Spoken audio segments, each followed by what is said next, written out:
Moussa. Oui, dis-moi tout. Tu nous as surpris par ta présence, c'est toujours un plaisir. Dis-nous pourquoi. Pourquoi? Parce que j'ai rencontré très récemment, il y a quelques jours, le président d'Amana qui est venu de Montpellier spécialement pour organiser cet événement. Du coup, voilà, il m'a parlé du projet, il m'a parlé de cette urgence qui, entre guillemets, les met au pied du mur. Donc, du coup, voilà, moi je viens par ma présence essayer de mobiliser les gens qui seront sensibles à cette cause. Et puis les enfants, l'école, l'éducation, pour moi ça représente beaucoup de choses parce que voilà, on a fait quelque chose aujourd'hui avec Bani Street au Bangladesh de par mon épreuve et on a voulu faire poser une première pierre à travers l'éducation. Donc aujourd'hui, voilà, si j'ai l'occasion de venir ici et d'encourager ces personnes-là, ces initiatives, c'est pour moi c'est un cadeau, donc je profite de ce moment, de ces occasions pour le faire. Bonsoir à tous. Pour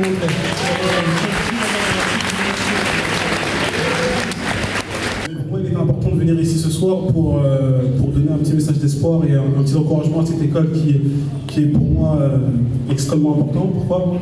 Donc, je ne sais pas si tout le monde me connaît mon histoire, mais tout simplement pour dire que très brièvement, moi je me suis rendu au Bangladesh, en Birmanie en premier lieu, puis après en Bangladesh, pour aider ces personnes qui sont apatrides, ces personnes qui ont tout perdu, qui quittent leur pays pour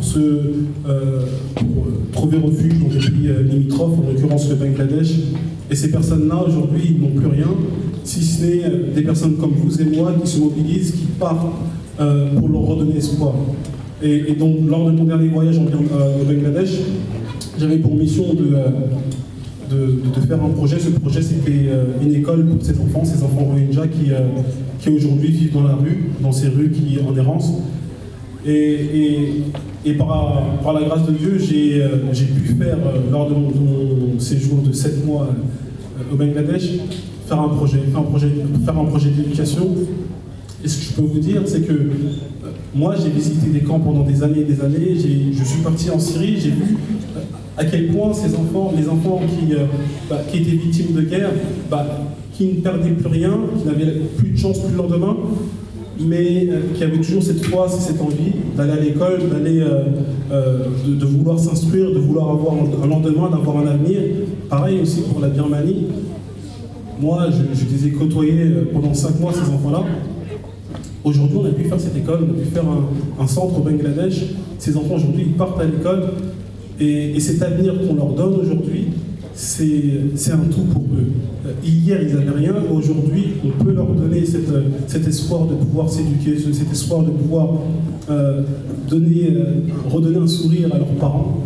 Et ça, c'est le plus beau des cadeaux qu'on peut donner à un enfant. Aujourd'hui, on a cette possibilité avec Amana de pouvoir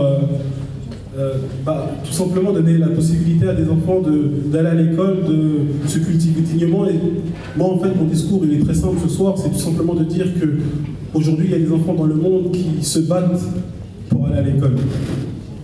Ils étaient sous les bombes, ils ont quitté ces bombes, et malgré toute cette souffrance qu'ils vivent, ils se battent toujours pour aller étudier. Donc aujourd'hui, pour moi, c'est un devoir de venir ici, de faire vraiment ce petit témoignage pour vous dire que l'éducation, c'est important.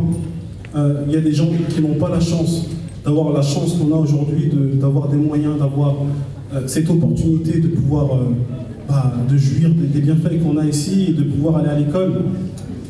En Birmanie, par exemple, le droit à l'éducation, ils n'ont pas. En Birmanie, vous connaissez ce peuple, c'est un peuple qui est apatride, qui n'ont pas le droit à l'éducation, à la santé, qui ne peut pas aller d'un village à un autre. Ça, c'est un droit qui est fondamental. Et le droit fondamental, eux-mêmes, ils ne l'ont même pas. Donc ça, c'est important de se dire qu'il y a des personnes qui, aujourd'hui, dans le monde, aimeraient aller à l'école et ne peuvent pas. Tout simplement parce qu'ils appartiennent à une ethnie, pour leur couleur de peau, leur religion, on leur interdit d'aller à l'école. Mais aujourd'hui, il ne faut pas négliger ça, ce droit que ces enfants qui sont aujourd'hui à Montpellier, la chance qu'on peut leur donner d'aller à l'école. Donc voilà, très brièvement, mon rappel était sur cette importance de pouvoir donner cette occasion à ces enfants, de pouvoir étudier, de pouvoir leur donner un avenir digne qu'il se soit. Après, je ne veux pas trop rentrer dans le détail dans ce qui s'est passé pour moi en Birmanie. On va organiser un événement caritatif en début janvier. Je vais rentrer plus en détail, mais vraiment, je tenais vraiment à vous dire, je ne sais pas si tout le monde me connaît, mais à vous remercier par rapport à cette mobilisation. Pour moi, ça m'a beaucoup servi. Ça, vous avez été vraiment un soutien énorme pour moi. Et